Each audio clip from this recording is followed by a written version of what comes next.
right now, I want to introduce to you my dear friend, Reverend Kevin Ross. He is the senior minister of the Unity Center of Sacramento in Sacramento, California. He grew up on the south side of Chicago. He's a graduate of Morehouse College here in Atlanta, a senior fellow in the American Leadership Forum, a often called on activist and interfaith leader, in, not only in his community in Sacramento, but throughout the world. And a man that I love dearly for his activism, his heart, his consciousness, his beautiful family and children, his wonderful wife, who is a powerhouse in her own right in her social justice activism, her organization Women for Equality. And he and I served together on the Association for Global New Thought Executive Leadership Board. And as you recall, this month we started a series called Mindfulness for Mavericks. And I put out the word to my fellow Maverick leaders in the New Thought movement who were willing to share some time and share a word with us during these broadcasts. So we've had Reverend Lola Wright, and I just need to say a word about Deborah Johnson last week, although we had a problem getting her on for Sunday. She did come on Wednesday night and gave her entire message on Wednesday night after the sermon. So if you had me last Sunday, kind of going off the cuff and impromptu, and then she gave her full message that she intended to give on mindful speech on Wednesday night. So please go back to our Facebook page videos and look for the after the sermon video and watch that, because it was very powerful. And so we've had Reverend Lola, myself, and Reverend Deborah Johnson, and now my brother from another mother, a man I love dearly, and so happy to have him with us this morning all the way from Sacramento, California, Reverend Kevin Ross.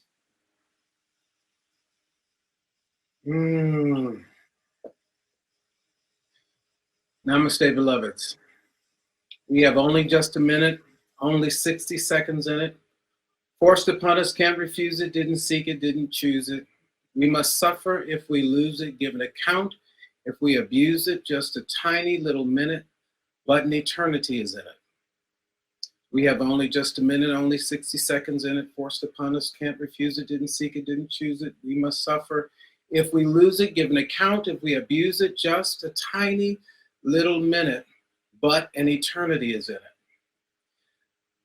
I am here with you today, not merely by the invitation of my beloved brother and your magnificent spiritual leader, Dr. David Alexander. I'm here with you not merely because of the times in which we are living.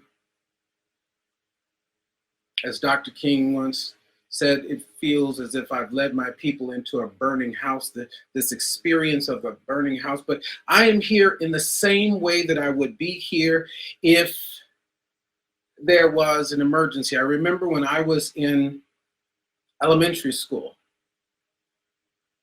And while in elementary school, they would have these drills. Some of you may recall this. They would have disaster drills. And they would prepare us periodically for what to do in case disaster were to come. And if, when the bell tolled, we were to hide under our desks and ride out whatever seeming disaster would come. And I recall being a little bit playful with our playmates when they were giving the instructions, wasn't listening quite fully. We found it to be rather humorous because we were out of class for a little while and we didn't take it so seriously. And so anytime the disaster drill came, it was a fun thing for us. We never actually believed that it would occur. It's the same way in our lives. It's the same way with our beloveds. When you see the preacher coming, the minister coming, and your loved one has made his or her transition. You never thought that the day would come when you would actually have to say goodbye to a beloved, but eventually the moment of truth appears, that what you had been preparing your whole life for, what we had been spending year in and year out in spiritual community for, what we had been affirming for, all of the singing and all of the hugging and all of the readings and all of the classes ultimately point to a moment in time, a moment of truth. And so if you see me coming at a time like this, it is to let you know this is not a drill. We are in the moment that our whole lives have been preparing us for. We are here now. We are experiencing worldwide a double pandemic. This is not the time to get ready to get ready. This is the time that you have been preparing, that we have been preparing our entire lives for. It's a time for mindful action. Mindful action. Now we've got to in this moment, we get to dive back down deep into the remembrance of all that we have studied, all that we have learned, all that we have practiced. We call ourselves in this movement practitioners.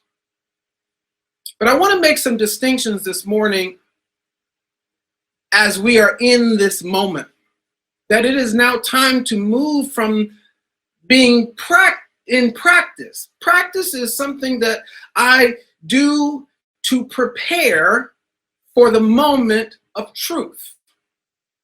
It's a repetitive action that I engage in because I'm expecting at some point to be put to the test.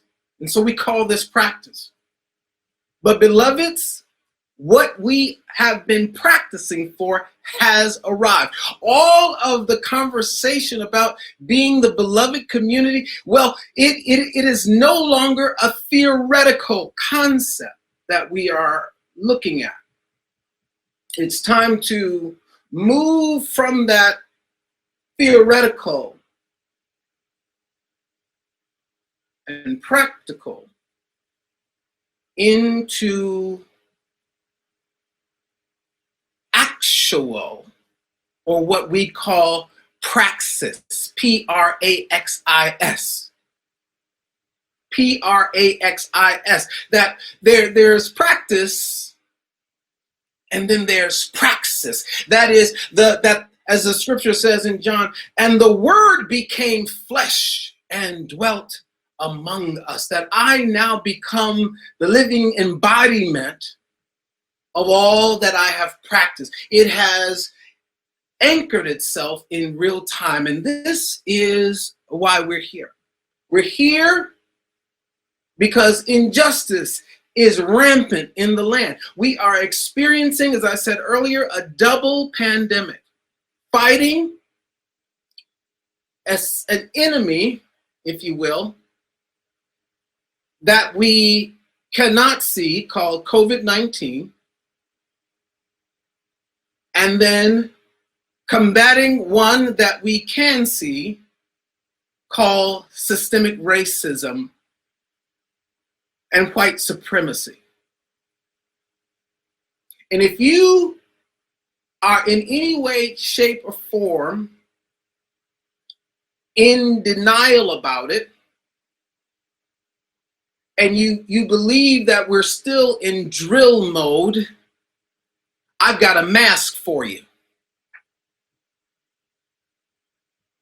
That if we haven't gotten out of the safe bubble that we place ourselves in and our beautiful zip codes that we can tuck ourselves away from, I've got a news flash from you called Rayshard Brooks. I've got a news flash for you called Breonna Taylor. I've got a news flash for you called George Floyd. And I could go on and on and on. If for any reason we still feel that we have got time, I want you to know that it is time to bring all that you have come to know to serve this very moment. And so here's how Ernest Holmes prepped us for it. He said, we are on the verge of a great spiritual awakening. The world is undergoing the death throes of an old order and the travail of a new birth. And whether or not it remains suspended in a state of intermediate coma or passes immediately into the heaven of divine promise will depend entirely upon how many of its ancient corpses it is willing to lose. It is as certain as the laws of nature are immutable that someday the world will be reborn, resurrected into a consciousness of unity, cooperation, love, and collective security. And so we're in that space, that moment, that time, that place of this great awakening. This great awakening. But do you know what happens when you disturb those that have been sleeping in denial about the way that it is? There becomes this tremendous conflict. This tremendous conflict is as if while something is awakening, something is dying, and something is trying to fight for its life. Racism in America and around the world is trying to fight for its life. And if you and I are not mindful, conscious of what we've been taught, conscious of what we've been practicing, and are not there being gladiators for justice in this moment, then yes, then the world that's trying to emerge, it becomes delayed and possibly denied. You and I are living in the most connected time in human history. It's not just theory that we are one. We actually have experienced it. We experienced that universal, what's the word? That universal connection that was sent forth by George Floyd as he gasped for his last breath, begging for his mother, calling for mom. And there was something about that in this shelter in place, in this moment where we were brought away from our regularly scheduled lives and pulled deep within and had all of our attention focused, we could see, sense, and feel deeply the vulnerability of another soul that perhaps was worlds away from us. Why? Because something in us has the capacity to connect one to the other. And in this moment, that aspect is being activated through tragedy, through trauma, through the cry of a grown man calling for his mother. Now, mother, mom, umi, mother, mom, mum. This is one of the most primal utterances a soul can make. Mama, mother, umi, ma. There was something in that cry that all of us, irrespective of race and class and creed and sexual orientation and political affiliation, all of us were able to feel deeply into that. And I believe Mother Earth gave it a little electrical charge and sent that around the globe. And it caused those of us who had been practitioners to become spiritual activists. See, we're moving beyond practice into action. Praxis. Now is the moment. where we move beyond being mere truth students to now way showers. And we owe a debt of gratitude to George Floyd for speaking in such a vulnerable way as he moved from this physical planet into the next dimension. He called out in a universal language, something that the whole universe could resonate for all of us.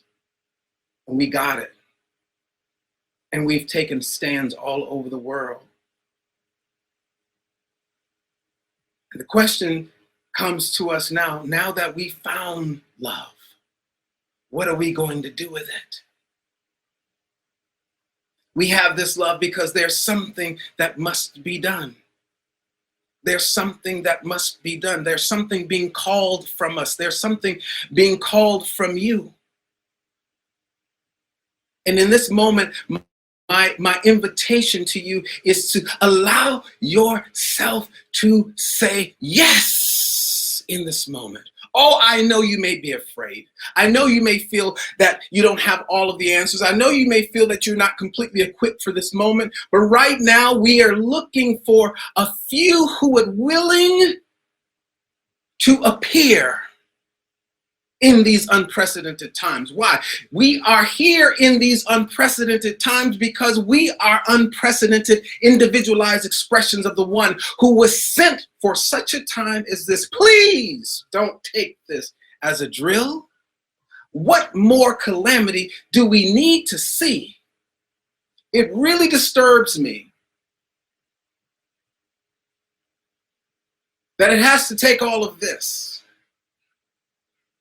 for us to begin to put our toe into the waters of transformation, of activism. Oh, it's getting too close to home. The fact is, the whole world has shut down. And it's time for a reset. As an irrepeatable, unique, an individualized expression of the one. The call for you and I in this moment, as we give our sacred yes to this moment, feeling unqualified as we may tend to feel, as we give our sacred yes in this moment, trust that God does not call the qualified necessarily, but God will qualify the called if you would be willing to say yes. I know some of us along the way are starting to do our reading. We're reading White Fragility, and we're watching documentaries, The 13th and all. Yeah, all of that will come to you as you proceed toward this justice. See, what we've been practicing for is now come to pass. And it will pass if we pass. This too will pass if we pass. Why?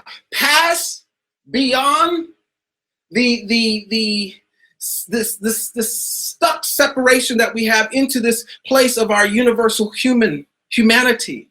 If we pass this seeming test of history, if we pass, this will pass. Because it's all come for our collective evolution. We're on an evolutionary journey. And right now, while it feels like it's all falling apart, it's really all coming together. It's the same feeling that the caterpillar has in the chrysalis before it becomes a butterfly. It's what it has before it becomes a butterfly. All of it looks like it's apocalyptic and ending. But what we're beginning to see is that it's time for us to make a quantum leap as human souls. So it's important for us in this moment to stop, drop, and roll. That's what they used to tell us when during the disaster drills, that we are to stop, drop, and roll. Let's stop pretending like we don't know. Stop pretending like you don't know that we have had a history in these United States of 400 years of systemic racism. Let's stop pretending we don't know that. We know that. We know that. Let's stop that. Stop that. Stop. Drop the pretense of separation. Drop the pretense of I'm superior and you're inferior. Drop that. Just drop it. Give it up. You know, if you don't give it up, what's going to happen is the winds of revolt will continue to rage throughout this land if we don't give that up. You see, in every process of evolution, something has to be destroyed in order for something to be birthed. I'd rather us drop the pretense of our seeming superiority and someone else's inferiority before the tsunami of justice reigns through the land. It's going to happen one way or the other. And then roll. Roll with the idea that I am one with God, I am one with all people, I am one with all life. I am one with God, I am one with all people, I am one with all life. And because I recognize this, in this moment, in this particular point in human history, the deep impulse that the earth is trying to speak to the world in order to reconcile 400 years of exporting systemic racism and imperialism and colonialism. The impulse of the universe is asking us all to align and see what we refuse to see, that Black lives matter. Wow, do you know how easy that is to recognize when you understand your oneness, when you're mindful of your divine assignment? It's not about a moment, it's a movement in consciousness that's allowing the whole planet to up-level and be what it was intended to be. Stop pretending you don't know. Drop the pretense of separation. Drop the pretense of I'm superior and you're inferior. Drop that. And roll with the quantum pull toward our complete and total humanity. Then we will get to witness that world that Ernest Holmes was speaking about, the emergence of this world that Dr. King called the beloved community, where that Jesus called the kingdom of heaven on earth. It's trying to happen. And so why don't we let it be? Let's move from practice now to praxis. Praxis meaning, again, I am here to embody the presence. I am here to live out the tenets of my faith. I am here to be the thing itself. I hear it so clearly. I hear it so clearly, but this is what's needed right now. I hear it so clearly. The master teacher saying, when you see me, you see the very one who sent me. When you see me, you see the one who sent me. I'm not a guest speaker today. When you see me, you see the one that sent me, the one who sent me to help continue the awakening, the great awakening that's happening on this planet. I am a representative of the one. You are a representative of the one. And if we would allow ourselves to represent the one, we will celebrate with the one and co-create, indeed, a world that works for all. It's later than we think it is. It's no time for moral laziness. It's no time for spiritual bypassing. It's no time to have your egoic feelings hurt. It's time to drop all of that. It's time to jump to the front lines. It's time to release babies from cages. It's time to apologize for a history of slavery. It's time to come clean on all of the ways that we've held the collective humanity of the planet back. And then stand as the redeemed of the Lord. You will have redeemed a history that was trying to die so that a humanity can live. This is our charge. We have only just a minute. Only 60 seconds in it, forced upon us, can't refuse it, didn't seek it, didn't choose it. We must suffer if we lose it, give an account if we abuse it. Just a tiny little minute, but eternity is in it. Beloveds, let's make this moment, our minute, count. And so it is written, and so I've spoken it, and so you have heard it, and so it is. Amen, Amin, Aho, Ashe, Namaste.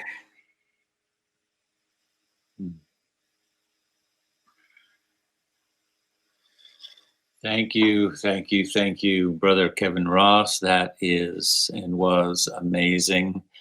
I'm furiously taking notes over here so I can recap Wednesday night and engage people in deeper dialogue. Thank you. We're going to bring you back on the screen in just a little while and have some comments. But for the moment, would you just, everyone out there, send some love to Reverend Kevin Ross and his entire family and the Unity Sacramento community with some hearts and some thumbs up there on Facebook.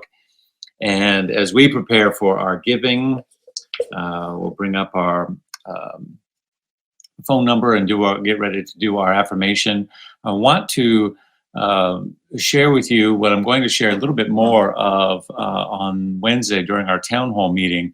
But I wanted to share with you just very quickly a letter that came in because one of the things that's happening since our online ministry has really taken off. We've always had an online presence with our broadcasting our services, but obviously during this COVID season, we have amplified that with the technology and the software that we're using, and we're getting a greater reach. So we have people all over the country that are now tuning in, and they're writing to us and they're sending messages via email and messenger, and also through the post mail as well.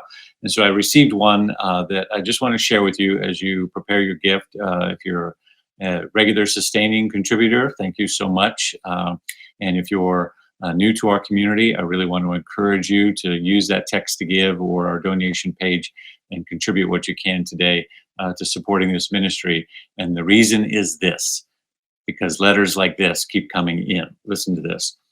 Dear Reverend David, our son has attended your church a few times over the past year. When he told me that you were to be the new pastor, my question right away was, the same David Alexander who sometimes writes in Science Mind magazine? The reply was yes, one and the same. I have been reading the magazine almost every day for the past 5 or 6 years. Love the magazine and always enjoy the articles that you present. Anyway, long story short, my husband and I have been watching your internet broadcast for the past 6 weeks. You really tell it like it is. Every message has created some good think time.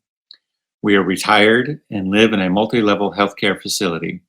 And because of these unusual times, we are more or less confined to our facility, though we live in an independent section. So online church is really important to us. Your messages have given us hope for the very troubled world that we live in right now. We only wish that these messages and the questioning of self and our own attitudes and opinions that are helping us to uncover our own underlying prejudice and attitudes could be shouted from the rooftops. You have helped us in thinking more positively during these very challenging times. Thank you for your good words and your good works. May God continue to bless you with the wisdom that you share and with your community each week.